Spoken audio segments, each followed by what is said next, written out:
दिनांक 4/1/2025 रोजी करुणा मुंडे यांचा फॉर्म 30/10/2024ला चुकीच्या मार्गाने फेटाळला होता आणि त्याविरोधात आणि धनंजय मुंडे यांची निवड झालेली हे करप्ट प्रॅक्टिसच्या आधारावर झालेली आहे।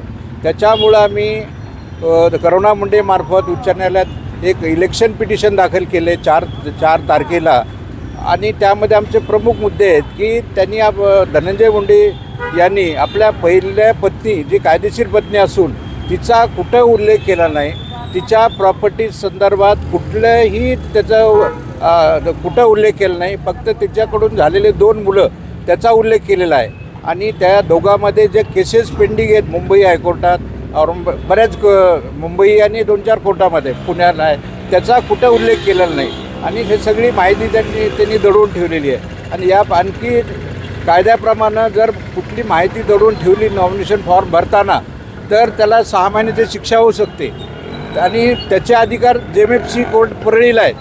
यापूर्वी आम्ही एक परळीच्या कोर्टात ह्याच इलेक्शन संदर्भात एक प्रकरण दाखल केले, त्याच्यामध्ये 100% 6 महिने शिक्षा होऊ शकते, त्याला पुराव्याची गरज नाही कारण सगळे कागदपत्र पुरावे आहेत त्यांच्याकडे, त्यात आम्ही जोडलेले आहेत आणि हे प्रकरण 8 दिवसानंतर हे 2 दिवस स्क्रुटनी होईल। 8 दिवसाच्या नंतर उच्च न्यायालयाचे मुख्य न्यायमूर्ती मुख्य न्यायमूर्ती हे औरंगाबादचे जे न्यायमूर्ती आहेत त्यांच्याकडं मॅटर कुठल्या न्यायमूर्तीकडे सोपवायचं ते हे अलॉटमेंट झाल्यानंतर त्या न्यायमूर्तीकडे सुनावणी होईल। 8 ते 15 दिवसाचा अपेक्षित टाईम।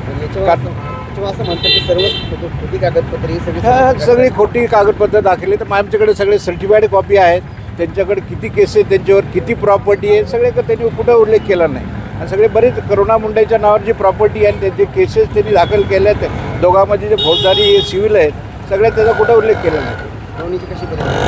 सुनावणी हे काय ट्रायल कोर्ट असाची पद्धत असते, साक्षी पुरावा होतो हायकोर्टामध्ये, साक्षी पुरावा तर कठड्यामध्ये बोलवलं जातं, धनंजय मुंडेला बोलवतील, प्रथम करुणा मुंडेला बोलवतील, नंतर पण सगळे साक्षीदार आम्ही तपासणार होतो।